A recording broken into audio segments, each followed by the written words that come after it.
Olá pessoal, tudo bem? Sejam muito bem-vindos ao Mateca. No vídeo de hoje, dando continuidade à nossa super maratona do Mateca, venho agora resolver com vocês exercícios sobre função, mas é aquela parte inicial, função injetora, função sobrejetora, imagem, domínio de uma função.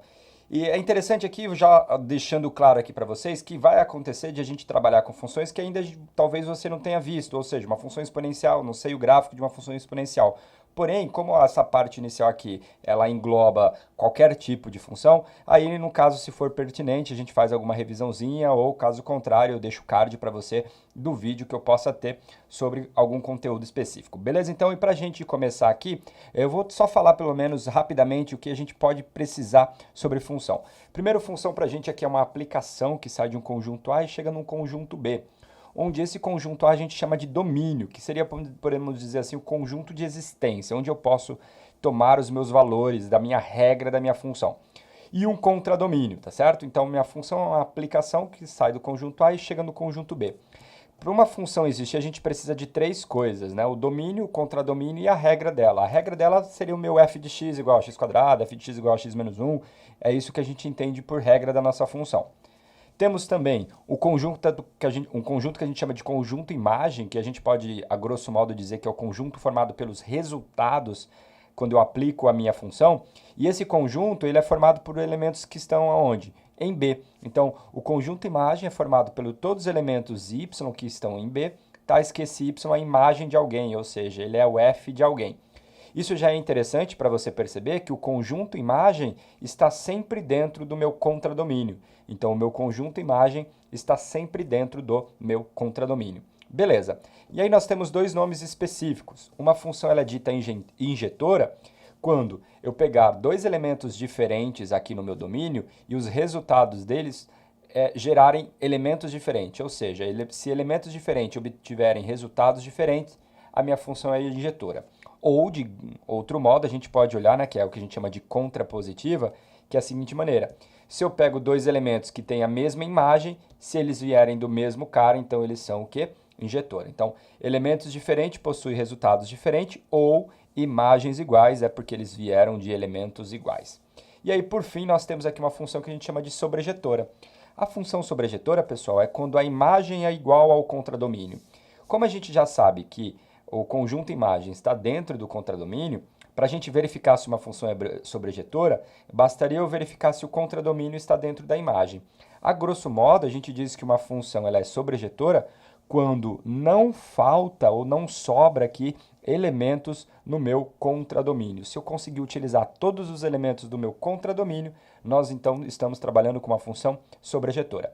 E quando as coisas acontecem juntas, né, ou seja, quando a função ela é injetora e sobrejetora, nós dizemos que essa função ela é o quê? Bijetora. Então, uma função bijetora é quando ela satisfaz ser injetora e sobrejetora. E o interessante de funções bijetoras é porque elas vão ter inversa, tá bom? Então, um monte de coisa aqui que eu falei para vocês em 3 minutos a respeito dessa parte inicial de função. E para a gente começar aqui, a gente vai pegar um exercício novinho, né? Um exercício bem recente, só da Unicamp de 1992, a respeito sobre as funções, né? Muito de vocês aí eu acho que não tá nem nascido quando criaram-se assim, ou quando apareceu essa questão. Eu já tinha lá meus 5 anos, já estava correndo feito um louco. Ele fala o seguinte, né? Seja n o conjunto dos números naturais e f uma função que sai do conjunto dos números naturais e chega no conjunto dos números naturais. E essa função satisfaz duas condições. Primeira condição que é, qualquer número natural que você pegar, você sempre consegue um outro número natural tal que a imagem desse número natural é maior que esse número que você escolheu. Por exemplo, digamos que o m seja 7. Bom, para m igual a 7, eu consigo alguém cuja imagem é maior que 7. Ou seja, eu vou sempre conseguir um número a mais, eu sempre consigo um número maior do que esse que eu acabei encontrando. E aí, aqui nós definimos o conjunto AR, não é o conjunto do AR não, né? É o conjunto AR como sendo o conjunto formado por números naturais, que chamou aqui de S, tais que esse S é menor ou igual a f de R, tá bom? Ou seja, ele é menor que o f de alguém. E esse conjunto aqui, ele sempre está contido na imagem da minha função. Então, aqui ele está te dizendo isso, ele está forçando. Ó, eu tenho o conjunto que ele denotou por AR, formado por todos os elementos naturais, tais que ele é menor que a imagem de alguém.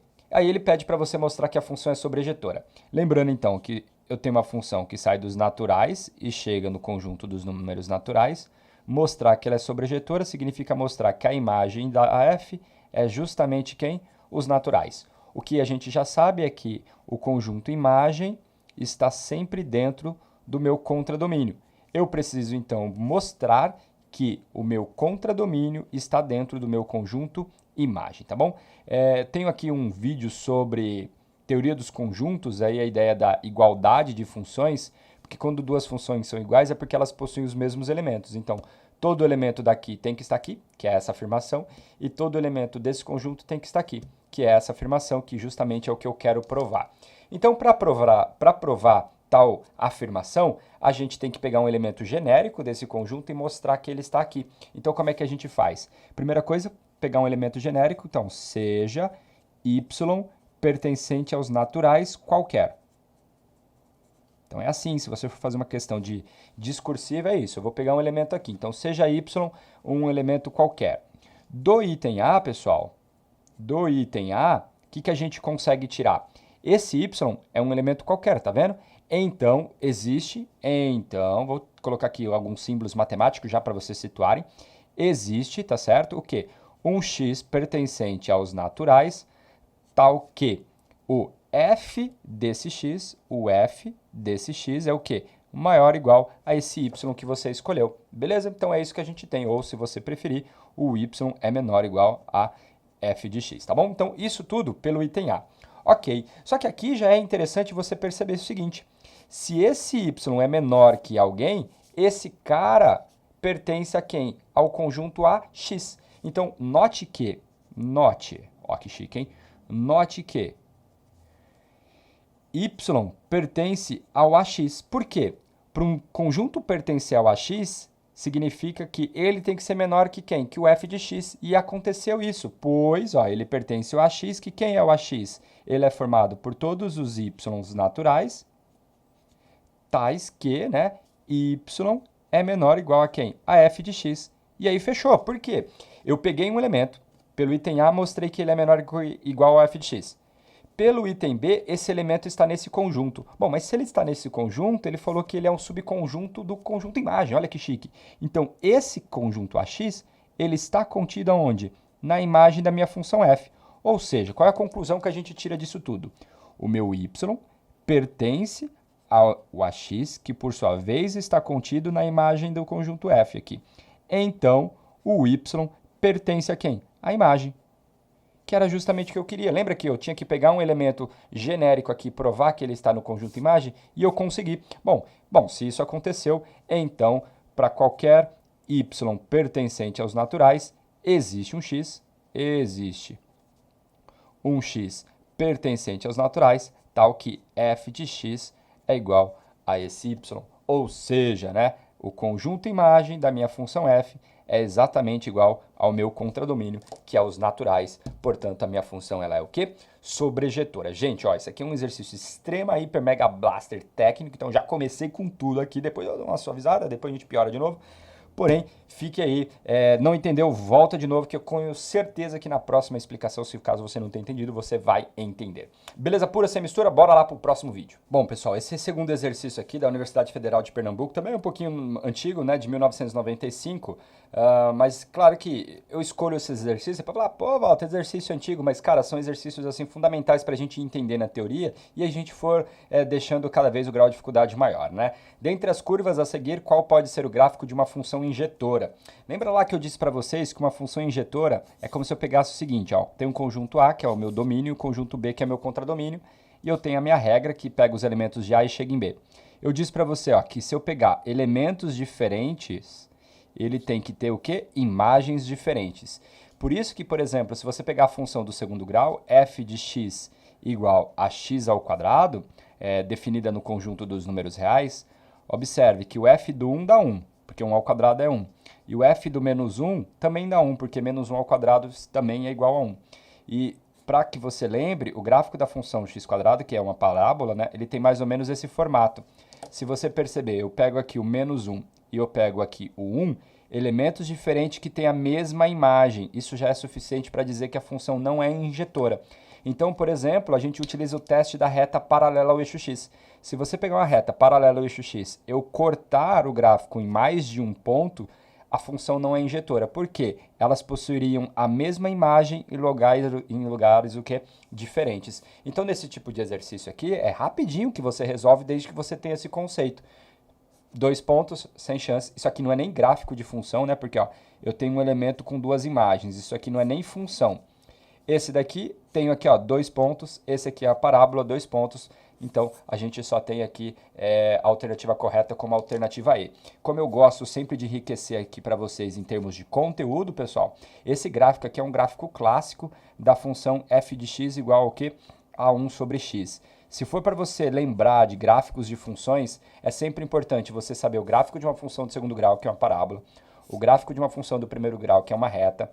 É bom sempre você saber o gráfico de uma função exponencial, que ele vai ter este formato ou esse formato aqui, e o gráfico da função logarítmica, que ele tem esse formato, se for crescente, ou esse formato que for decrescente, e o gráfico desta função aqui, que é a função que é uma hipérbole, que é esse que o exercício traz para você, que ela tem este formato. Então, são gráficos clássicos que sempre caem nos vestibulares, sempre caem nas provas, que é como se fosse tabuada. São gráficos que você tem a obrigação de saber qual que é o seu comportamento. Por quê? Se você souber, você resolve o exercício de modo, às vezes, muito rápido, só a partir da interpretação gráfica. Beleza? Então, esse daqui seria o gráfico de uma função modular. Esse aqui é o gráfico, por exemplo, de uma função de grau 3, ó, porque ela tem essa curvinha. E esse gráfico aqui é uma função de grau 2. Então, olhando para o modelo, você já até sabe o comportamento da função que ele está trabalhando. Beleza? Então, bora lá para a próxima questão.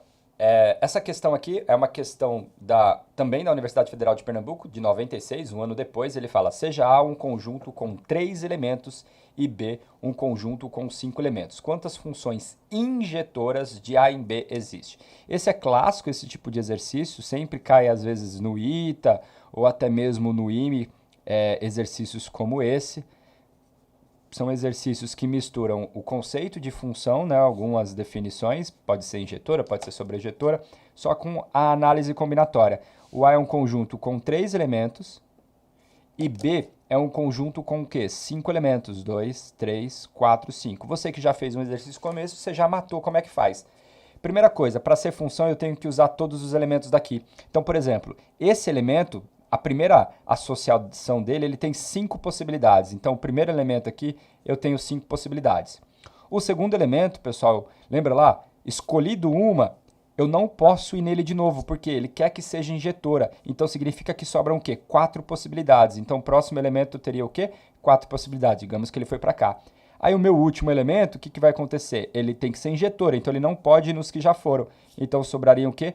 3 possibilidades. Então, utilizando o princípio multiplicativo, a gente tem 5 vezes 4, que vai dar 20, aí 20 vezes 3 é igual a quanto? É igual a 60. Então, eu consigo criar 60 funções injetoras apenas com esses 3 elementos do conjunto A e esses 5 elementos do conjunto B. Beleza? Então, pessoal, é isso. Rapidinho aqui para vocês. Bora lá para o próximo exercício. Aqui é um exercício do Mackenzie de 98, um exercício também bacana que a gente tem aqui para trazer para vocês. Ele fala o seguinte, analisando graficamente as funções 1, 2, 3 e 4 a seguir, aí depois ele pede para você o número de funções, o quê? Sobrejetoras. Beleza, então bora lá resolver esse problema.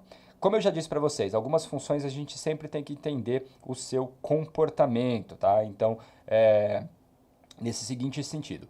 Beleza. O que acontece? A primeira função é f de x igual a x mais 2 vezes módulo de x dividido por x. Essa função ela é definida para todos os números reais exceto zero. Esse asterisco em cima de um conjunto numérico significa que eu não posso ou eu não estou considerando zero naquele conjunto, tá bom? Então é isso que significa. Vamos lá, vamos dar uma melhorada na nossa função f. Essa função f aí, ela é x mais 2 vezes módulo de x dividido por quem? Dividido pelo próprio x.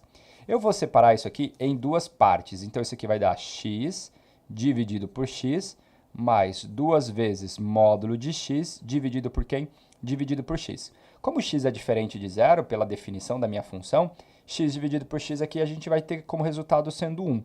Então, a gente vai ter... Por que eu estou falando isso? Porque a gente não pode dividir por zero. Então, a gente vai ter 1 mais 2 vezes o módulo de x dividido por quem? Dividido por x. Aqui é interessante porque a gente tem uma função modular, né? O que é uma função modular? Só lembrando que o módulo de um número real, estamos estudando, hein? Então paciência aí.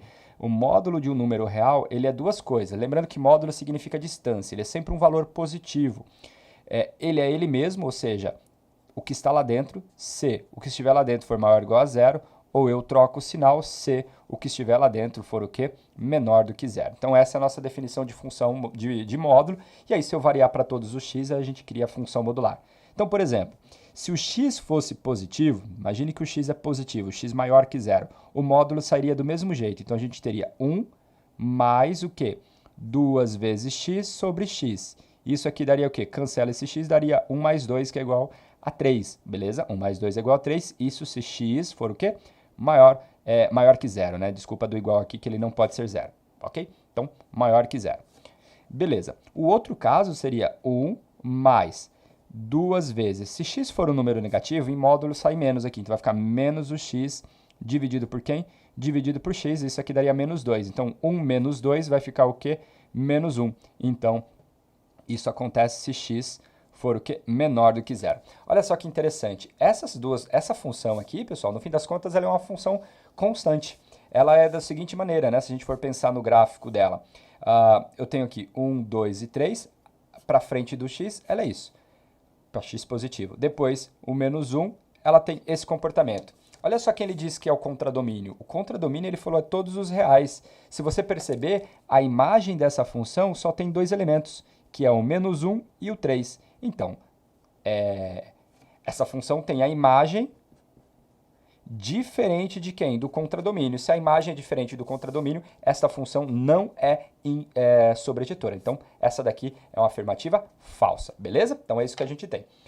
A função g já é uma função no grau 3, só que aqui ele deu restrições, ela está definida de menos raiz de 3 até raiz de 3, e o contradomínio dela é de menos 2 até 2. É interessante aqui a observação, ele falou que ó, g de menos 1 é mínimo. Beleza.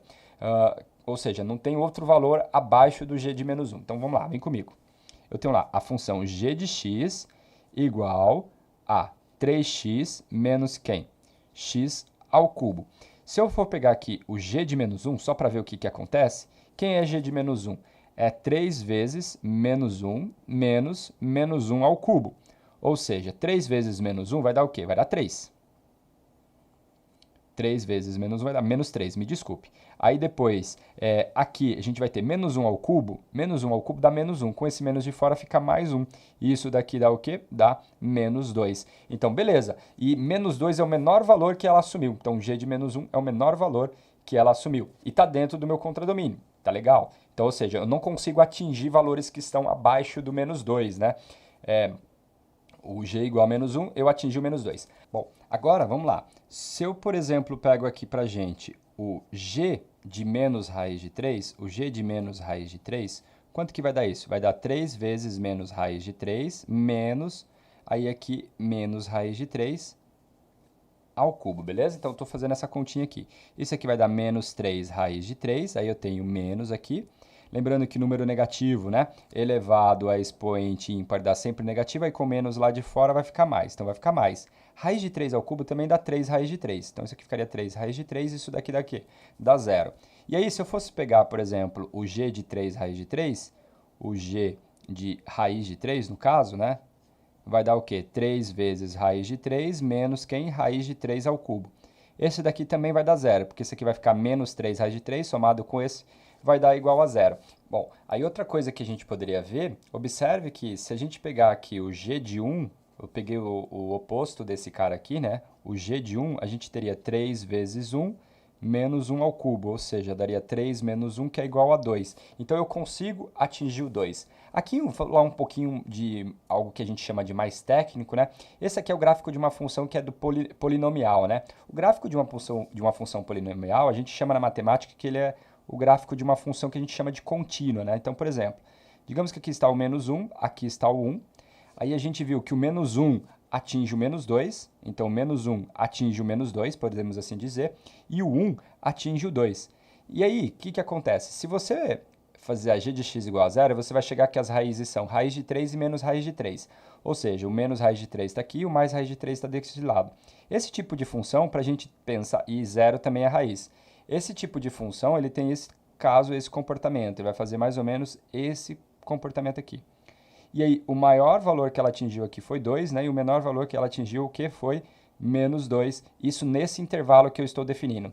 Observe que agora a imagem é toda essa galera aqui. E se a imagem é todo esse, que é justamente o meu contradomínio, então essa função aqui ela é o quê? Sobrejetora. Por quê? A imagem é igual ao meu contradomínio. Então, nesse caso aqui, a gente está indo lá um pouquinho da parte de equações algébricas, depois do conjunto dos números complexos, que a gente consegue ter uma noção melhor desse tipo de função. Beleza? Então, é isso que a gente tem. Agora, nós temos aqui a função h de x. h de x é igual a 1/3 de x, né, onde a função está definida de r em r+. Como eu disse para vocês, algumas funções são importantes. Daqui a gente tem uma função exponencial. Uma função exponencial ela é da forma f de x igual a elevado a x. Quando a é um número maior que 1, a gente tem uma função crescente desse comportamento. Quando a é um número entre 0 e 1, nós temos uma função decrescente, esse comportamento. E é interessante que aqui a gente tem o a como sendo 1/3, então essa função ela é decrescente, então ele teria esse comportamento. Observe que essa função, né, exponencial nunca pode ser zero quando ela é definida dessa maneira, então significa que aqui eu teria uma bolinha, né, bolinha aberta, que não pode ser atingido. E aí a imagem dela, pessoal, seriam todos os reais positivos, diferentes de zero, ou seja, exatamente aquilo que o exercício me deu. Então essa segunda função também é sobrejetora. Por quê? Porque a imagem é igual ao contradomínio. Aqui, ele falou assim, ó, t de x é a função constante igual a 3. E ela está definida de r em 3. Ou seja, quem é a imagem dela? Como ela é a função constante, todos os x leva sempre no mesmo lugar, que é o 3. Então, a imagem dessa função é igual a quem? O conjunto 3, que tem o 3, que é justamente o contradomínio dela. Então, a imagem é igual ao contradomínio, essa função ela é o quê? Sobrejetora. Então, quantas funções são sobrejetoras? No caso, a g, h e a t, ou seja, 1, 2, 3 funções, e aí a gente tem como alternativa correta a alternativa D, beleza? Bora lá para mais um exercício. Bom, aqui já é um exercício do ITA de 98, ele fala, seja f uma função de r em r, a função definida por f de x igual a menos 3 vezes a elevado a x, onde a é um número real entre 0 e 1. Sobre as afirmações, afirmação 1, né? F de x mais y é igual a f de x vezes o f de y. Ó, vem comigo aqui. Primeira coisa, quem que seria o f de x mais y? Seria menos 3 vezes a elevado a quem? A x mais y. O máximo que a gente consegue fazer aqui é usar a propriedade de potência. Então, isso aqui estaria menos 3 vezes quem? A elevado a x vezes a elevado a y. Se a gente for fazer separado o f de x vezes o f de y, isso aqui daria o quê? Quem é f de x? Seria menos 3 vezes a elevado a x.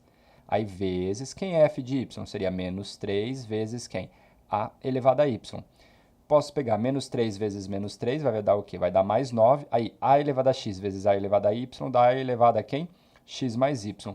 Observe que essa expressão é o quê? É diferente dessa por causa do 9 aqui. Então, significa que esta igualdade aqui não é verdadeira. Então, essa primeira afirmativa aqui, ela é falsa, tá bem? Então, se ela é falsa, né?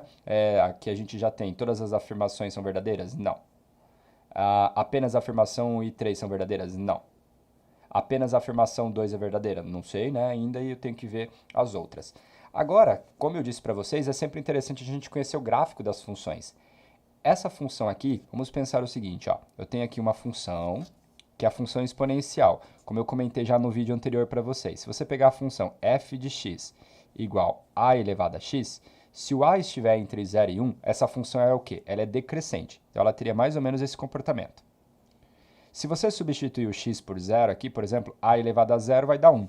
Considere essa função aqui, ó, f de x igual a 3 vezes a elevado a x. Bem parecida com essa, né? Só que ao invés de menos 3, eu peguei mais 3. Se você substituir o x por 0, a elevado a 0 vai dar 1. 1 vezes 3 vai dar 3. Então, ela passaria aqui pelo 3. O que isso significa? O que eu estou querendo dizer para vocês? Esse menos aqui na frente, ele vai fazer com que todos os valores que eram positivos virariam negativos. Então, ele vai rebater a minha função da seguinte maneira. Ela faz isso daqui. Então, Nós temos isso, aí ao invés de ela passar no 3, ela vai passar o quê? No menos 3. Beleza. Aí o que você tem que ter em mente? Ela nunca vai ultrapassar aqui o eixo y para a parte de cima. Então significa que a imagem da minha função são o quê? Os reais negativos. E observe que ele deu que o contradomínio da minha função era todos os reais.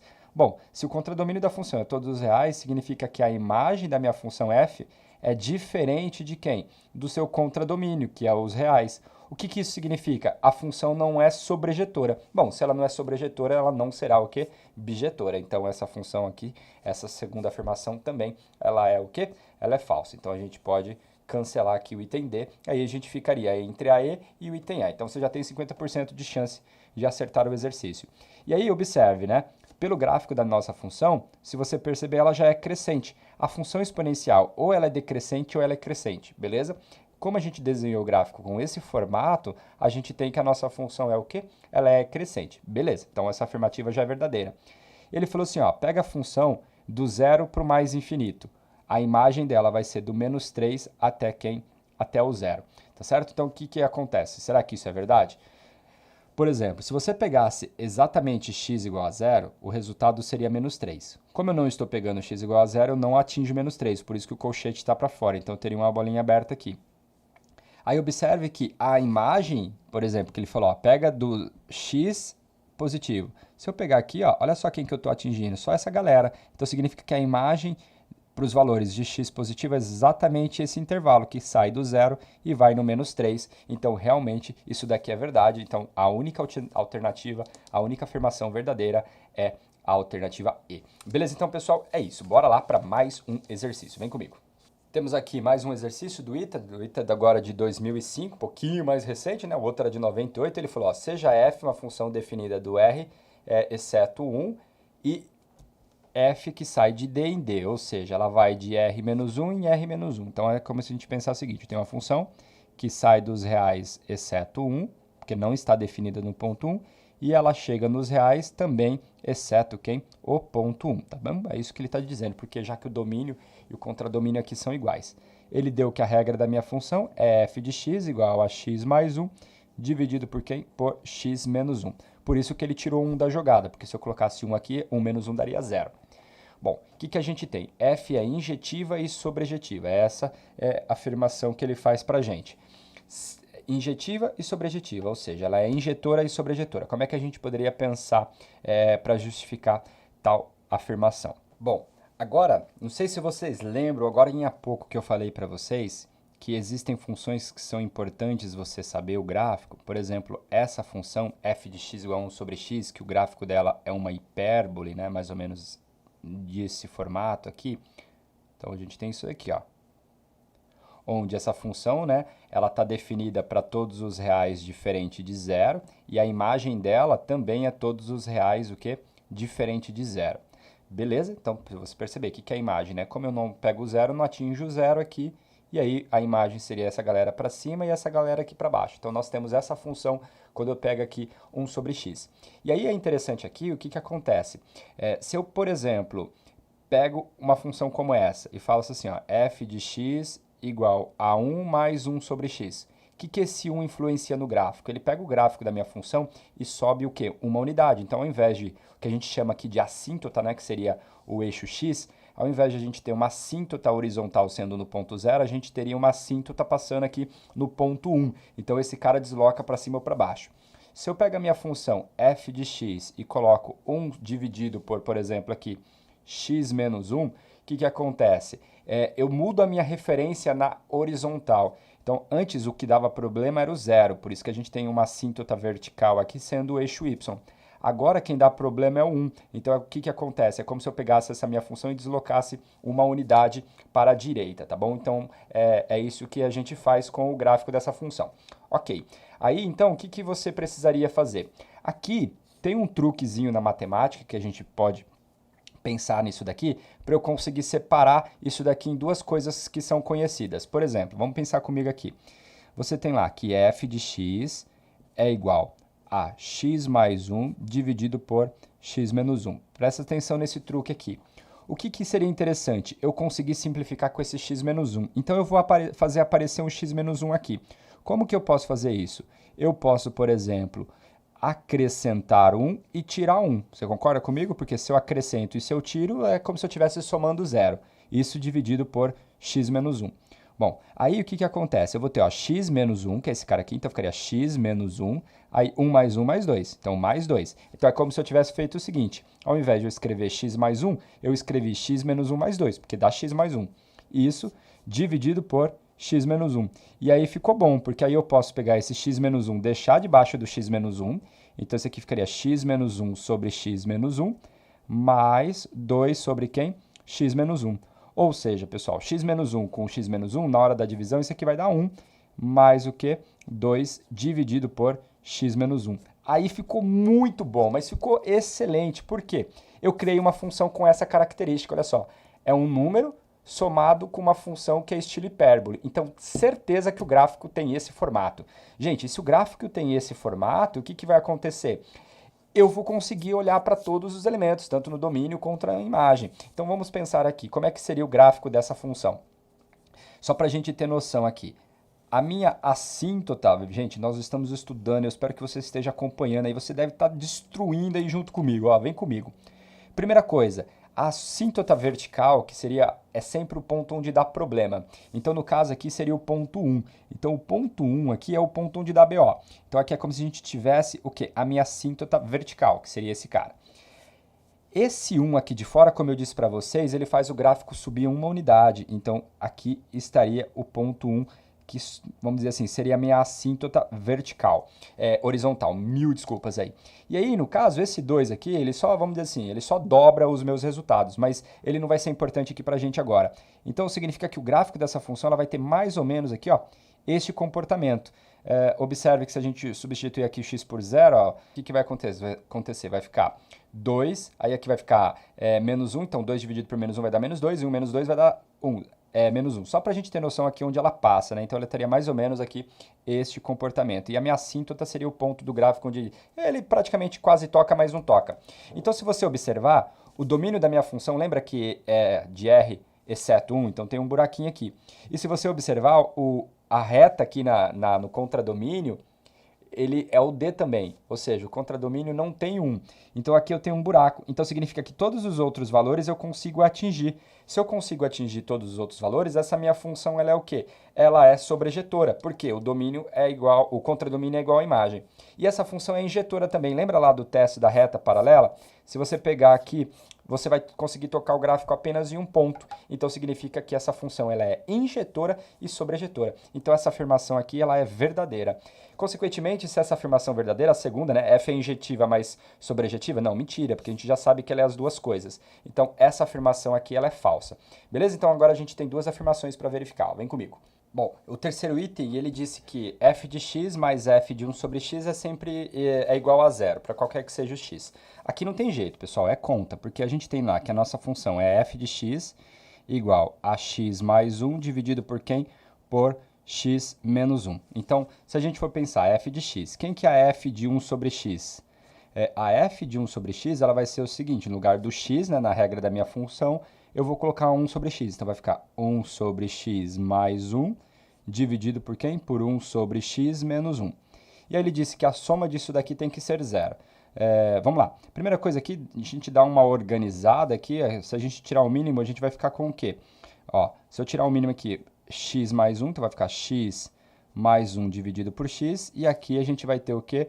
1 menos x, ou 1 menos x também dividido por x. Aqui eu posso simplificar, porque o x ele diz que é diferente de zero, aqui nesse caso. Então, a gente vai ter x mais 1 dividido por 1 menos quem? 1 menos x. Então, na hora que eu for fazer a soma, né, da f de x mais a f de 1 sobre x, o que a gente tem aqui? Nós temos o seguinte, ó, eu vou ter x mais 1 dividido por x menos 1, mais x mais 1 dividido por quem? Por 1 menos x. Isso ficou bom.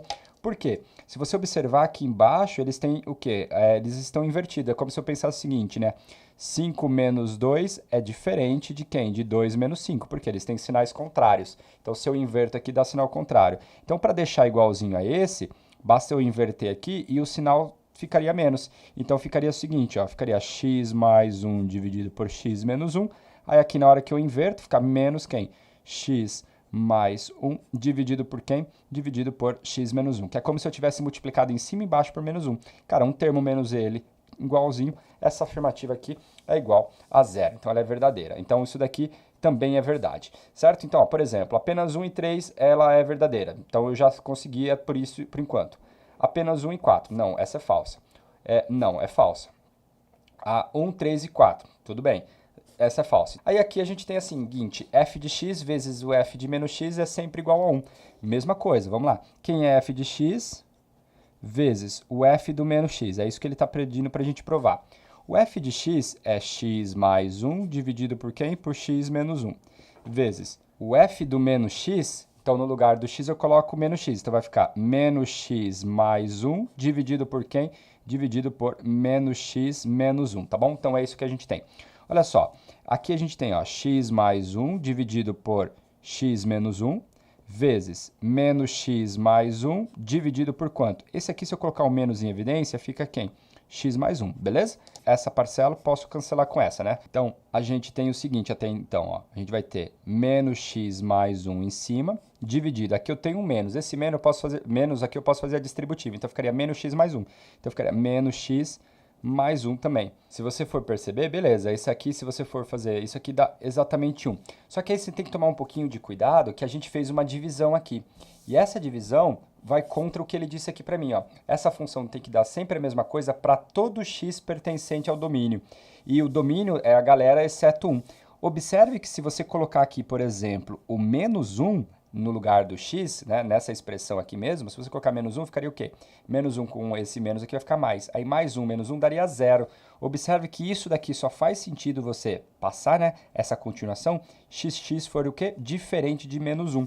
E menos 1 não está, não, está no meu domínio, né? Ele falou que tem que valer para todo x pertencente ao domínio e menos 1 está no domínio. Então, é mentira. Essa afirmativa aqui, ela não é verdadeira. Ela é falsa. Então, significa que a alternativa correta é a alternativa A. Beleza? Então, olha que sutileza, hein? Essa passagem. Por isso que é complicado você sair simplificando, né?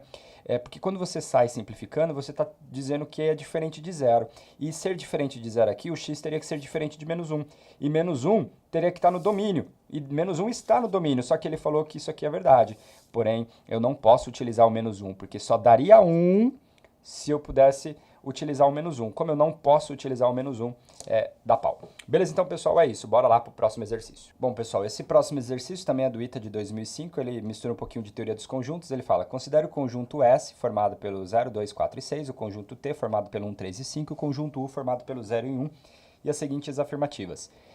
Aqui ele falou o seguinte, ó, o elemento, porque toda vez que a gente olha esse símbolo, a gente tem que analisar, tem que olhar esse cara aqui como se fosse um elemento. Aí ele falou, ó, esse elemento pertence ao S. Não, se você for ver, não pertence. Seria verdade isso daqui se estivesse o símbolo de contido. Então, essa afirmativa aqui já é falsa, então não preciso nem olhar para outra. Então, A1 é uma afirmativa falsa, tá certo? Então, por exemplo, eu já consigo eliminar a alternativa A, já consigo eliminar a alternativa C. É isso que a gente tem, aprenda a eliminar as alternativas. Afirmativa 2, S menos U, o elemento... O conjunto 2 aqui está contido no S menos U. Quem que é S menos U, né? S menos U, pessoal, é o conjunto formado por todos os elementos que estão em S menos aqueles que estão em U. Então, se você for ver, né? O 0 está no S? Sim. Está no U? Está. Então, ele não pode estar no S menos U, tá certo? Porque eu tenho que tirar os caras que estão no U. O 2 está no S, porque, ó, esse aqui a gente chama de conjunto diferença. É formado por todos os elementos que estão em S menos os elementos que estão em U. Então, o 0 está no S e está no U. Então, ele não está no conjunto diferença. O 2 está no S. Como ele não está no U, posso colocar. O 4 está no S, não está no U, então coloco aqui também. O 6 está no S, como ele não está no U, então eu coloco ele aqui também. E se você observar, o conjunto 2 está dentro dele. Verdade. S interseção com T, interseção com U, dá o 0 e 1. Não, não é verdade isso daqui, ó. Por quê? O que acontece? O S interseção com T não tem o 0. Aqui já furaria. Quanto mais, então, por quê? O que significa essa interseção? Teria que estar nos 3 conjuntos ao mesmo tempo. Nem o 1 está nos 3 conjuntos e nem o 0 está nos 3 conjuntos. Então, isso aqui também é falso. Então, a afirmativa 2 não é verdade. Então, aqui eu, por exemplo, já elimino a alternativa D. Beleza. Agora, o que a gente tem aqui? Ó? Existe uma função f de S em T injetiva. Então, o que a gente tem aqui? Ó? Eu tenho lá o meu conjunto S, formado pelos números 0, 2, 4 e 6. E aí, eu tenho o conjunto T, formado pelos números 1, 3 e 5. Olha só que interessante aqui. Se você pegar o 0, digamos que ele vai nesse cara. Esse vai nesse cara, esse vai nesse cara. O 6, né, pelo princípio da casa dos pombos, né, vamos dizer assim, que necessariamente para ser função ele teria que ir em alguém, então eu ia ter que repetir. Ou seja, elementos diferentes estão indo no mesmo resultado. Isso faz que a função não seja injetora. Então essa afirmativa aqui também ela é falsa. Então se ela também é falsa, ou seja, a 3 não é verdadeira, então a gente exclui a alternativa E. A resposta que serve, que junta aqui pra gente é a alternativa B. Aí é que ele fala, né, não existe nenhuma função de T em S. É verdade que se você fosse pensar no contrário, né, que é o conjunto T e aqui é o conjunto S, toda vez que você associar de T para S, vai sempre sobrar um elemento. Então, sobrou um elemento, a função não é sobrejetora. Então, a afirmativa 4, ela é verdadeira. Beleza? Então, pessoal, é isso. Bora lá para o próximo exercício. Bom, esse exercício aqui é da UEL de 2018, bem mais recente aqui, né, pertinho da gente. Ele fala o seguinte: como podemos compreender a dinâmica de transformar números? Essa pergunta pode ser respondida com o auxílio de conceitos de uma função real. Vejamos um exemplo. Considere a função f que sai dos reais e chega nos reais. A função dada por seguinte regra: f de x é igual a x raiz de 5 mais 1 menos 2x. Então, nós temos aqui esta função. Se a e b são números reais, são tais que o f do a é igual a b, então diremos que b é descendente de a e também convencionaremos dizer que a é o ancestral de b. Então, o a é o ancestral e o b é o descendente. Então, esse cara aqui, ele é o ancestral. E esse cara aqui seria o que a gente chama de descendente, tá bom? Então aqui ele está te criando uma regra, está dando um nome, tá? Você não vai generalizar isso aqui para todas as funções, é só para esse caso aqui.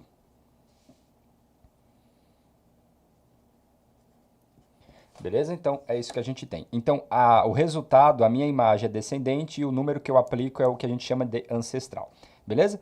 Por exemplo, 1 é descendente de 0. Por quê? Se eu pego aqui o f do 0, a resposta dá 1. Ó, porque se substituir aqui o x por 0, fica 0 mais 0, vai sobrar 1.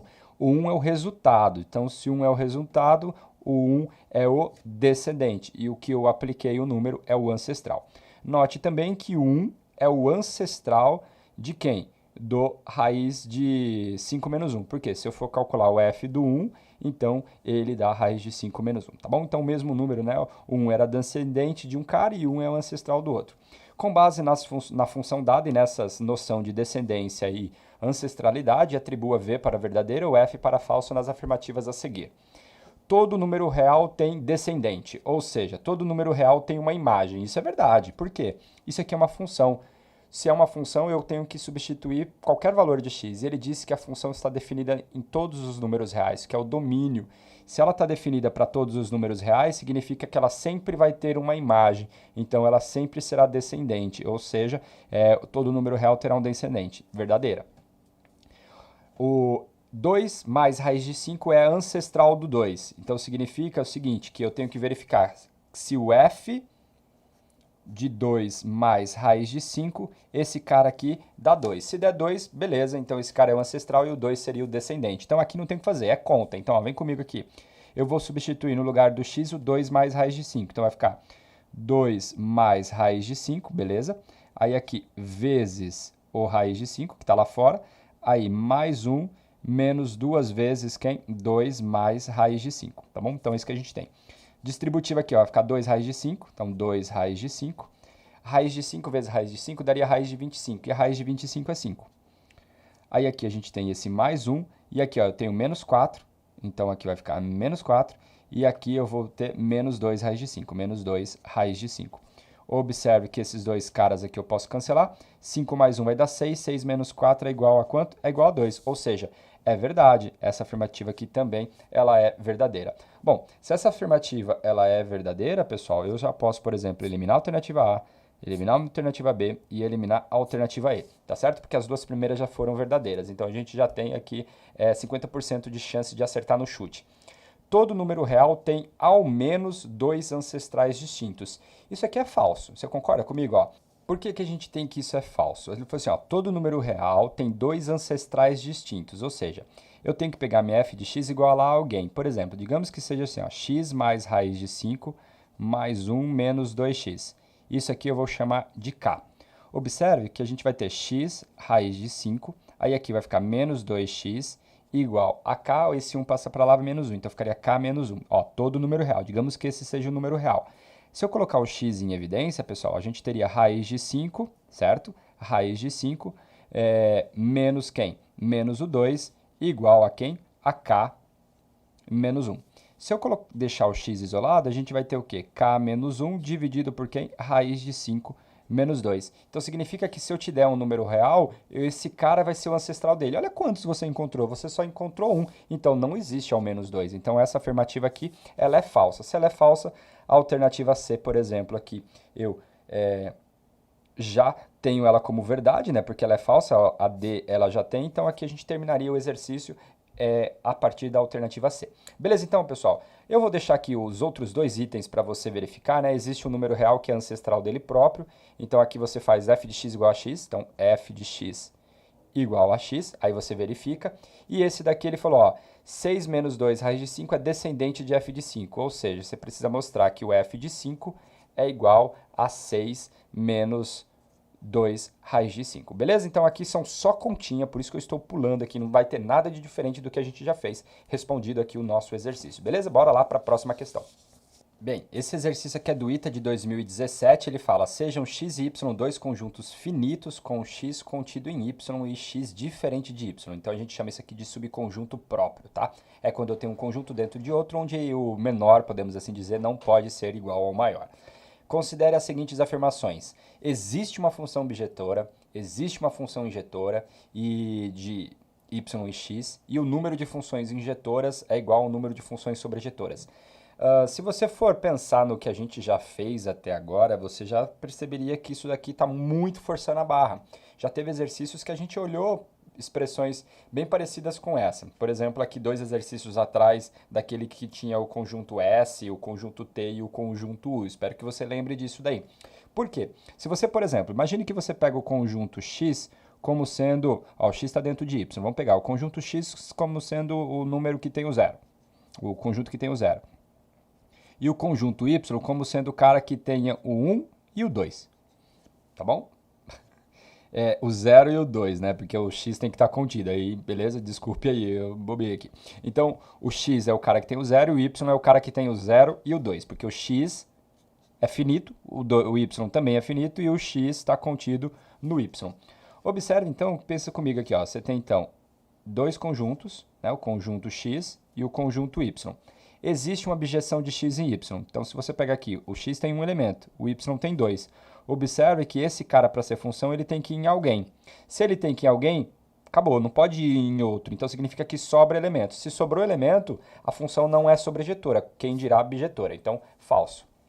Existe uma função injetora de y em x? Não, porque pensa comigo, ó, se você for pegar lá y e x, dois elementos, um elemento. Para ser função, não pode sobrar elementos no domínio. Então, teria que ser algo desse tipo. Elementos diferentes foi no mesmo resultado. Então, significa que essa função não é injetora. Então, isso daqui também é falso. E aí, no caso, ele fala, o número de funções injetoras de x em y é igual ao número de funções sobrejetoras de y em x. Então, por exemplo, se você for pegar aqui, ó, o conjunto que sai de x em y, ó, pensa comigo. Imagine que o meu x é esse cara aí, ó, de x em y. Eu tenho um elemento aqui e eu tenho dois elementos aqui. Quantas funções injetoras eu consigo? Uma, que seria indo nesse cara, ou duas, que seria indo nesse outro cara, né? Porque seria ou desse formato, ou, né? Pensa nesse ponto, esses dois, ou indo nesse. Então, eu consigo duas funções injetoras, tá certo? De x em y. Aí ele falou, igual o número de funções sobrejetoras de y em x. Se você for pegar y e x, dois elementos, um elemento. Pessoal, só tem uma maneira, né, de criar uma função. Beleza, ela é sobrejetora, mas só existe uma, não tem como, não tem quem trocar. Então, aqui eu tinha duas funções, aqui eu tenho uma única função. Então, essa afirmativa aqui também, ela é falsa. Ou seja, e são verdadeiras o quê? Nenhuma delas. Então, a alternativa correta é a alternativa A, tá bom? Então é isso, vamos lá para o próximo exercício. Bom, aqui nós temos mais uma questão do ITA de 2013, ele fala, considere as funções f e g, tais que a f mais g vai de R em R. Das afirmações é o seguinte, ó. Se f e g são funções injetoras, então a função soma também é injetora. Se f e g são funções sobrejetoras, então a função soma é sobrejetora. Se f e g são funções não injetoras, então f mais g não é injetora. E se f e g não são sobrejetoras, f mais g também não será sobrejetora, tá bom? Então, é isso que a gente tem que fazer. Bom, primeira coisa que a gente tem que imaginar, né, é o seguinte, provar essas coisas é sempre o quê? Difícil. E aí, então, seria interessante você buscar por contra-exemplos, ou seja, tentar verificar primeiro se ela é falsa e se você já conseguir encontrar, obviamente fica mais fácil de você resolver o seu exercício. Primeiro, ó, pega aqui, ó, funções injetoras. Será que a soma é sempre injetora? A grande questão é, por exemplo, se você pegar f de x igual a x, e se você pegar g de x igual a menos x, por exemplo, se você for olhar para a função f mais g de x, isso aqui daria x menos x, né? Ficaria x menos x, que daria zero.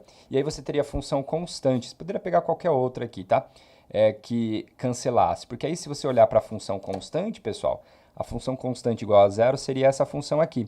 Observe que todos os valores de x dão o mesmo resultado, né? O teste da reta paralela toca uma infinidade de pontos. Então significa que nem sempre que eu tiver funções injetoras, a soma delas será a função injetora. Isso aqui é uma afirmação muito forte, então isso daqui é uma afirmativa falsa.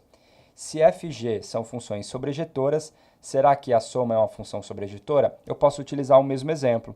Por quê? Essa função aqui ela é sobrejetora, se a gente for olhar, né? Porque seria a função f de x igual a x, seria essa reta. A função f de x g de x igual a menos x seria essa reta. Então, observe que ela atinge todos os, vamos dizer assim, ela atinge todo o contradomínio. A função soma definida no conjunto dos números reais daria zero. Então, o único elemento da imagem seria o zero. Deixaria uma galerona de fora. Então, ela não é sobrejetora, tá bom? Então, é isso que a gente tem. Agora, se f e g não são injetoras, será que a soma delas ainda não é injetora? Como é que a gente poderia verificar isso? Bom, para não ser injetora, a gente pode sempre pensar numa parábola. Digamos que eu tenho aqui a minha função f de x igual a x ao quadrado mais 2x. E eu pego aqui a função g de x igual a menos x quadrado.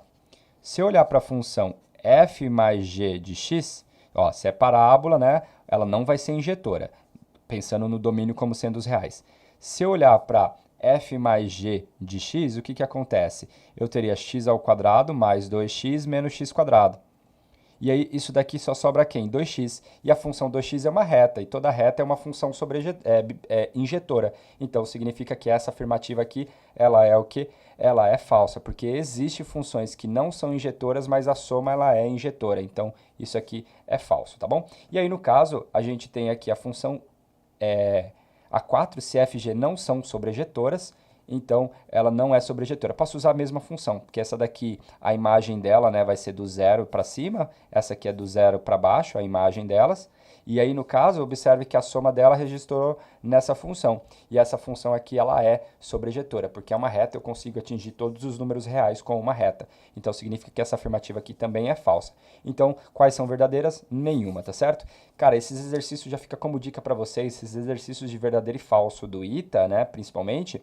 E quando você tem função, cara, busque contra-exemplos primeiro, busque olhar para o mais simples, não tente tentar demonstrar porque você vai se perder, às vezes nem dá para demonstrar aqui algebricamente porque é inviável, principalmente as coisas que são falsas você não vai conseguir mostrar algebricamente, você tem que exibir o que a gente chama na matemática de um contra-exemplo, tá bom? Então é isso, espero que você tenha entendido. Bora lá para a próxima questão.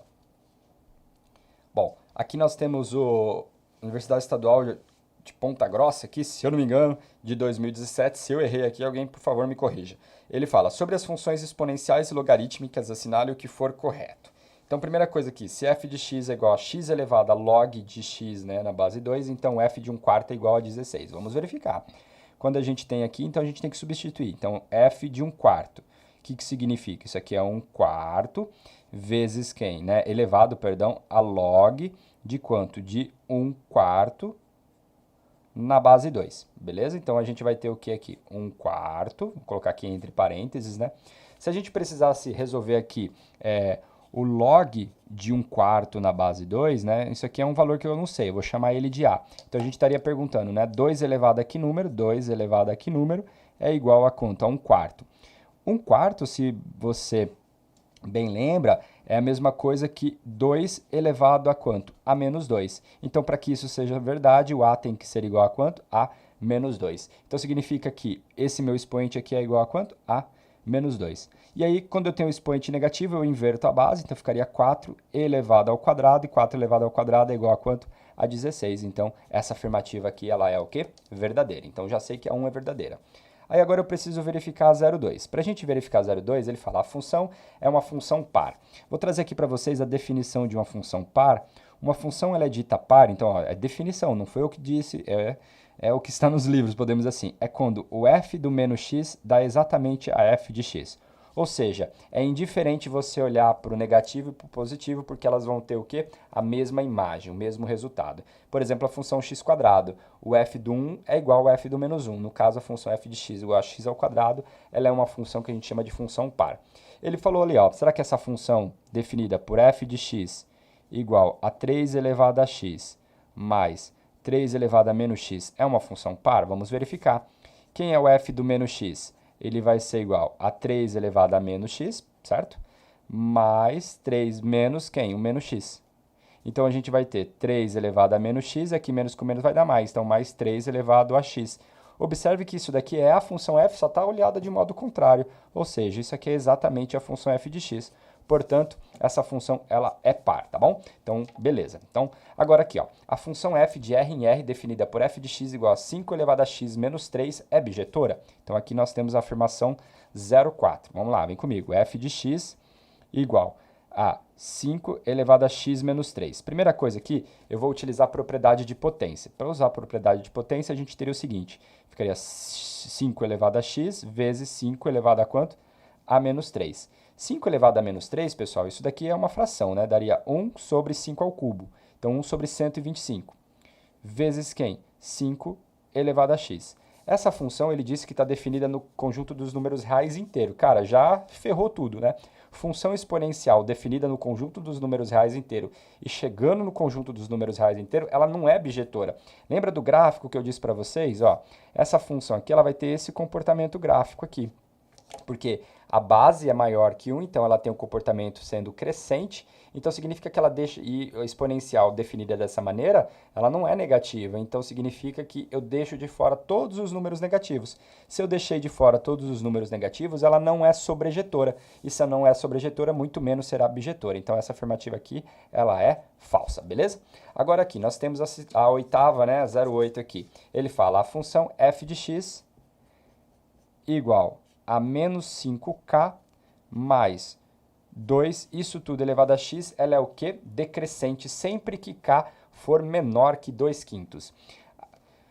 Bom, gente, eu quero que vocês tenham em mente esse negócio de afirmar assim com toda a força na matemática. Cara, você só afirma se você ler um teorema e o cara estiver afirmando e na sequência tiver demonstração.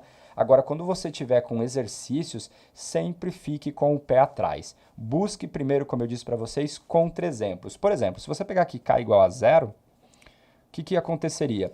Você tem aqui a f de x, porque, ó, tem que ser menor que 2/5. 0 é menor que 2/5. Quem que seria f de x? Ficaria o quê? 2 elevado a x. E 2 elevado a x é uma exponencial. E é uma exponencial com esse formato. Então, ou seja, isso aqui é crescente. Bom, se é crescente, já furou o que ele falou em ser decrescente. Então, essa afirmativa aqui, ela é o quê? Ela é falsa, tá bom? Então, é isso que a gente tem. Por fim aqui, nós temos aqui a afirmação 16, que é uma afirmação sobre domínio de função. Falou de domínio de função, você tem que pensar em condição de existência. Vem comigo aqui, ó. Você tem a função f de x igual ao log de quem? De x ao quadrado menos x menos 12. Isso aqui na base x mais 1, tá bom? Então é isso que a gente tem. Primeira coisa, domínio de função é condição de existência. Segunda coisa, nós temos aqui um logaritmo. O log, a gente só calcula log de número positivo, então significa que eu já tenho que ter x ao quadrado menos x menos 12, um número que maior que zero. Beleza, e além disso, a base de um log, pessoal, ela tem que ser sempre positiva e diferente de 1. Ou seja, x mais 1 tem que ser maior que zero. Então, se x mais 1 é maior que zero, então x é maior que menos 1. Então, além disso, ou seja, além de ser x mais 1 maior que zero, eu tenho que forçar que x mais 1 tem que ser o quê? Diferente de 1. Ou seja, x tem que ser diferente de quem? De zero, tá bom? Porque 1 menos 1 vai dar zero. Beleza, então isso aqui é a condição de existência para a base do meu log. Agora eu preciso olhar para isso daqui. X ao quadrado menos x menos 12 maior que zero. Isso aqui é uma parábola. A gente tem concavidade dela voltada para cima. Se a gente for pensar em soma e produto aqui, né? A soma é 1 e o produto é igual a menos 12. Para a soma ser 1 e o produto ser menos 12, está com cara a ser o quê? 4 e menos 3, certo? Porque, ó, se você pegar, quem que é a soma? Lembrando da soma é menos b sobre a. Então, aqui a soma dá menos b, dá 1. E o produto é igual a menos 12. O produto é negativo, então as raízes têm sinais diferentes. Uma é positiva, outra é negativa. Então, x1 e x2. Uma é positiva e outra é negativa. Bom, se x1 é positivo e o x2 é negativo, o produto dá 12, 4 e 3. Então, esse cara aqui é 4, o outro aqui é o quê? Menos 3. Então, é como se eu tivesse o seguinte. Aqui estaria o menos 3, aqui está o 4. Parábola com concavidade voltada para cima. Eu quero os valores onde ela é maior que zero. Ou seja, eu pego daqui para trás e eu pego daqui para frente, porque o gráfico está sendo atingido na parte de cima. Então, o que a gente tem aqui? Agora eu tenho que linkar isso com essa definição, com essa minha condição de existência, tá certo? Para a gente olhar o domínio da minha função. Então, a gente tem aqui o menos 3, nós temos aqui o 4, isso daqui é favorável para mim, isso daqui é favorável para mim. Nós temos aqui o x maior que menos 1, então menos 1 está aqui. Tem que ser maior que menos 1. Tá certo? E que tem que ter um buraco aqui no zero, porque o x não pode ser zero. Então, se a gente for olhar para o domínio dela, aqui para trás não tem ninguém, então eu pego a galera daqui para frente, ou seja, do 4 em diante. Esse é o domínio da minha função. De acordo lá com o exercício, ele falou que era todos os x maiores que 4, então realmente essa afirmativa aqui ela é verdadeira. Então, as verdadeiras são 0,1, 0,2 e aí a 0 e a 16. Beleza? Então, é isso, pessoal. Bora lá para o próximo exercício. Bom, esse exercício do Mackenzie, ele fala se f é uma função de r em R, definida por f de x igual a 3 elevado a x menos 1, o que a gente pode dizer sobre a função? Mais uma vez, aqui é sempre interessante você pensar no gráfico da função. Se a gente for olhar para a função f de x igual a só o 3 elevado a x, essa função teria mais ou menos esse comportamento aqui, ó, f de x igual a 3 elevado a x. Passa aqui no 1, teria isso. Esse menos 1 faz com que o gráfico desça uma unidade. E lembrando que se o x fosse 0 aqui, daria 1, então passaria aqui no ponto 1. E aí, ela desce uma unidade. Então, ao invés de a assíntota ser o eixo x igual a 0, seria no quê? O y igual a menos 1, né? No eixo x seria x igual a menos 1. Y igual a menos 1. Então, o que vai acontecer? O gráfico dessa minha função seria mais ou menos esse comportamento. Beleza? E aí vai embora. Quando eu pego o módulo, significa que toda a parte onde o y é negativo, que já que eu coloquei o módulo na função inteira, isso daqui teria que ser rebatido. Então, ela teria mais ou menos esse comportamento. E aí a assíntota volta a ser aqui o eixo y igual a 1. Então, o gráfico, no fim das contas, da minha função é esse que eu estou marcando aqui de preto para vocês. Esse é o gráfico da minha função. Bom, se é o gráfico dessa função e ela está definida para todos os reais, chegando nos reais, significa que, olha só quem que eu deixei de fora. Eu deixei de fora todos os negativos no meu conjunto imagem. Então, significa que a imagem não pode ser os reais. Então, a afirmativa é falsa. F é uma função crescente. Não, olha só, eu tenho uma parte decrescente e uma parte crescente. Então, essa afirmativa aqui também ela é falsa. F não é nem injetora nem sobreinjetora. Verdade, porque ó, se você passar essa reta, toca em 2 pontos, já não é injetora. Como deixou um monte de gente de fora, não é sobreinjetora. Então, essa afirmativa aqui, ela é o quê? Verdadeira, tá certo? Essa daqui é falsa, e ele falou aqui, né, no item F, a imagem dela é todos os reais positivos e diferente de zero. Não, mentira, porque o zero também ele é atingido. Então, essa afirmativa aqui também é falsa, só resta realmente a alternativa C como sendo uma correta. Beleza? Bora lá para o próximo exercício. Esse exercício aqui ele é da EPICAR, né, da AFA 2011, um exercício fala o seguinte: considere as funções reais f e g tais que f de x é igual a x² mais 1, e que existe a função composta de g em f dada por g composta com a f, a raiz de x² mais 1. Sobre essa função g, o que é incorreto a gente afirmar? Ó, é incorreto. Então vamos lá, vem comigo. A g composta com a f de x, ou seja, né, ele disse que isso daqui é igual a raiz de x² mais 1, isso daqui elevado ao quadrado. Lembrando que isso daqui, pessoal, a gente pode, quando eu for tirar da raiz, isso aqui sempre sai em módulo. Seria o módulo de quem? De x² mais 1. Bom, e isso daqui, pessoal, seria como se eu tivesse o seguinte, o módulo da minha função, olha só, f de x. Então, o que acontece? Como é que a gente pode olhar isso daqui? A minha g de x é a função de fora e a minha função de dentro, porque, ó, pensa comigo, isso aqui é g da f de x. E a g da f de x deu módulo da f de x. Olha só que interessante. Se o g da f de x deu módulo da f de x, significa que a minha g é a função modular, ou seja, ela é a função aqui de fora. Então, a minha g de x é a função módulo de x, tá bom? Então, é isso que a gente tem. Aí, sobre a função g, é incorreto afirmar o seguinte: a g é função par? Ela é uma função par. Por quê?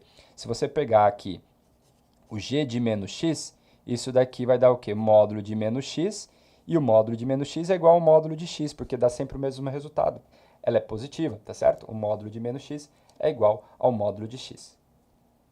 Bom, aí, então, a primeira afirmativa, ela é verdade, então não é incorreto afirmar isso. A segunda, a função g, ela é sobrejetora. Olha que interessante, se a gente for pensar no gráfico da função g, pensa comigo, se a função g, ela é módulo de x, ela pode ser duas coisas, ela pode ser o x ou ela pode ser o menos x. Então, o que acontece?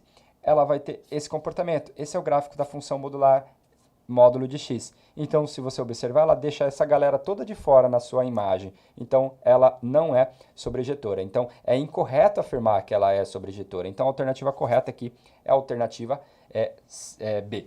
Se você observar, a função g ela é positiva, beleza? A função g ela é positiva, até se você perceber, a g aqui, né, no caso, ela é uma raiz, e raiz aqui, no caso, não pode dar um resultado negativo, então, beleza. E no caso aqui, a função é crescente do 1 em diante. Se você pegar aqui o 1, observa, olha aqui a parte do gráfico do 1 em diante, ela é crescente. Então, essas outras duas afirmativas seria verdadeira. Então, realmente, a função g, ela é uma função, a alternativa correta para ela é a B, porque ela não é uma função sobrejetora. Tá bom? Então, bora lá para mais um exercício. Esse exercício aqui do ano passado, né, da prova da SpaceX do ano passado, se você está acompanhando as minhas resoluções da SpaceX, toda semana eu estou trazendo um exercício, né, cada 15 dias pelo menos, porque eu revezo aqui entre SpaceX, IME, ITA e Colégio Naval, essa questão aqui da prova do ano passado. Ele fala, seja A o maior subconjunto de R na qual está definida essa função, ou seja, domínio dela. Considere ainda B o conjunto imagem da função f. Nessas condições, o que a gente pode dizer sobre a minha função? Bom, vamos pensar aqui comigo. Primeira coisa, para falar de domínio, tem uma raiz. Tudo isso daqui, ó, x ao cubo, menos 5x ao quadrado, menos 25x, então menos 25x, mais 125, dividido por x mais 5, isso aqui tem que ser maior ou igual a zero, porque está dentro de uma raiz, então pode ser zero, mas tem que ser positivo. E eu já sei que o x tem que ser o quê? Diferente de menos 5. Então, por quê? Senão eu zeraria o denominador. Beleza. O que a gente pode fazer aqui? Aqui, pessoal, eu vou colocar o x² em evidência. Se eu colocar o x² em evidência, vai sobrar x menos 5. Aqui eu vou colocar o 25 em evidência. Se eu colocar aqui, né, o 25 em evidência, o que é melhor, né? Vou colocar o menos 25 em evidência. Se eu colocar o menos 25 em evidência, vai sobrar um x aqui, e é interessante você perceber que 5 vezes 25 dá 125. Então aqui ficaria menos 5, beleza? Então é isso, dividido por x mais 5.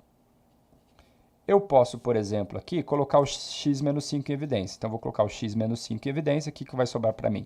X ao quadrado menos 25. Isso tudo dividido por x mais 5. Posso fazer uma fatoração, né? Diferença entre dois quadrados aqui. Então, a gente vai ter o seguinte aqui, ó. Vai ficar x menos 5 vezes quem? X mais 5 vezes o x menos 5. Isso aqui dividido por x mais 5. O interessante, como o x aqui para a gente, imagine que ele seja diferente do menos 5, né? Então, eu posso, por exemplo, cancelar esses dois caras aqui. Então, isso aqui vai ficar o quê? X menos 5 ao quadrado, tá bom? Então, é isso que a gente tem. Então, no fim das contas, a nossa função, para todo valor diferente de menos 5, ela coincide com quem? Com a raiz de x menos 5 ao quadrado, que isso daqui é o quê? Módulo de x menos 5. E o módulo de x menos 5, isso aqui não tem nenhuma restrição. Então, a única restrição que a gente tem que tomar cuidado é que o x tem que ser o quê? Diferente de menos 5, balão? Beleza? Então, é isso que a gente tem. Então, o domínio da minha função, que é o conjunto A, são todos os reais, né? Aí, no caso, todos os reais menos quem? O menos 5. Beleza. Agora, a gente teria que olhar para a imagem da minha função. Bom, a imagem da função, pessoal, se você já perceber aqui, o que, que acontece? Eu caí numa função modular. Se eu cair numa função modular, ela daria 0 aqui no 5, concorda? Ela daria 0 no 5, então seria mais ou menos aqui. Então significa que o gráfico dessa função, como ela é modular, ela tem este comportamento. Observe que a imagem dela é da onde? Pode ser 0, porque se você colocar aqui o x igual a 5, fica 5 menos 5 dá 0, então pode ser 0, então vai do 0 até onde? O mais infinito. Então significa que a imagem da minha função f começa onde? Ela vai do 0, ou seja, até o mais infinito, ou seja, ela é o R+. Então significa, dentre as opções que a gente tem, ó, a alternativa correta é a alternativa B, que ela vai de R menos o 5 e chega onde? No R+, tá bom? Então essa aqui é a alternativa correta. Esse é o domínio e a imagem da nossa função. Vamos lá, para a gente finalizar aqui a nossa aula de hoje, né? O nosso aulão aqui, finalizando ele, já está acabando, eu acho que você está cansado, assim como eu também já estou cansado, mas vamos lá, força aí, não me abandona, vamos terminar. O que, que a gente tem aqui, ó?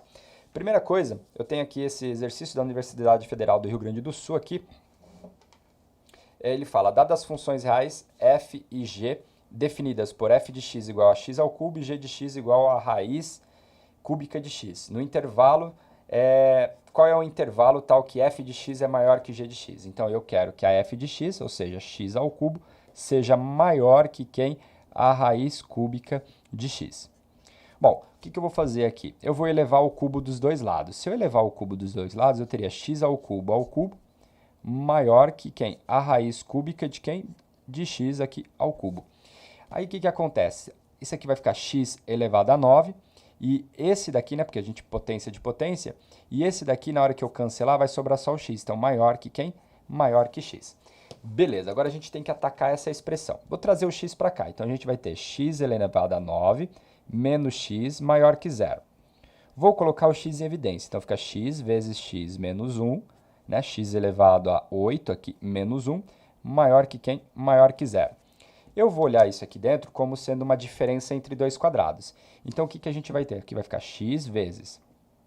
Você concorda que isso aqui é a mesma coisa que x à quarta ao quadrado? Então, a diferença vai ficar x à quarta menos 1 vezes x à quarta mais 1. E isso tem que ser maior que 0. Vamos lá, força aí. Então, esse cara aqui eu vou olhar como sendo x ao quadrado menos 1 vezes x ao quadrado mais 1. E o outro não tem, x à quarta mais 1.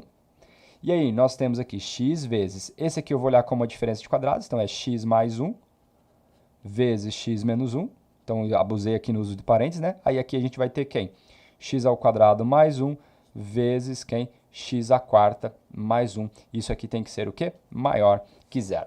Bom, pessoal, o que, que a gente precisa fazer agora? Analisar, fazer um estudo do sinal disso daqui. Pensa comigo, esse cara aqui é sempre um número positivo, esse cara aqui é sempre um número positivo. Então, bastaria eu olhar para os valores desses outros aqui. Vem cá, isso aqui é uma reta, ela é a reta y igual a x, então ela é uma reta crescente, a raiz aqui é o 0, a direita ela é positiva, a esquerda é negativa, então menos e mais. Então, se a gente for pegar o 0 como referência, a direita é tudo positivo e a esquerda é tudo negativo. Nós temos aqui a reta x mais 1. X mais 1, pessoal, a reta é também crescente, só que a raiz dela é quem? É o menos 1.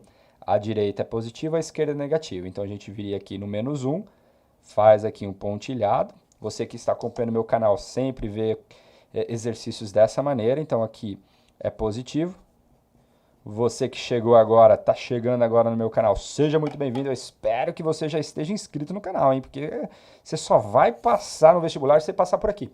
Bom, e aí no caso aqui a gente tem o x menos 1, que também é crescente, só que a raiz é quem? É 1, então a direita é positiva, a esquerda é negativa. Então o 1 estaria aqui. Vamos lá, força aí. Aí a gente tem aqui o mais, e pra cá quem? O menos. Fechou. Como que eu ensinei vocês? Você pega pontilha aqui, pontilha, e vai fazer a regrinha do sinal. Ó. Vamos fechar aqui o exercício. Ó. Mais com mais com mais vai dar mais. Mais com mais. Aqui no caso, né, eu coloquei um pedaço em cima, outro pedaço embaixo, né? Então aqui é menos, em que fase? Ó, mais com mais vai dar mais, então aqui vai dar mais. Bom, vamos corrigir aqui, ó. Mais com mais vai dar mais com mais vai dar mais. Aí com esse menos aqui vai ficar menos, então esse sinalzinho aqui é menos. Aí, ó, menos com mais vai dar menos, com esse menos vai ficar mais, aí menos com menos vai dar menos, com esse menos aqui vai ficar o quê? Vai ficar, menos com menos vai dar mais, aí mais com menos vai dar o quê? Vai dar menos. Como eu quero os valores onde é maior que zero, eu vou pegar onde ela deu positivo para mim, ó. Deu positivo daqui para frente e deu positivo aqui. Esse valor aqui é o menos 1, aqui é o 0, esse valor aqui é 1 e aqui vai embora. Então significa o seguinte, que a minha imagem aqui da minha função... Então significa que o domínio da minha função, ele vai aonde? Ele vai do menos 1 até chegar no 0, certo? Aí eu faço a união com quem? Do 1 até onde? Até o mais infinito. Bom, e aí então, pessoal, se você perceber, isso daqui corresponde à alternativa E. Beleza? Então é isso. Pessoal, a gente encerra aqui os nossos vídeos, encerra aqui a nossa super maratona da aula de hoje. Eu espero que você tenha entendido, espero que você tenha gostado. Eu acho que a gente resolveu aqui uns 15 exercícios e é isso. Um grande abraço e até o próximo vídeo. Ah, por favor, eu imploro a vocês aí, curta o vídeo, curta, comente, compartilha. Um grande abraço e até o próximo vídeo. Tchau!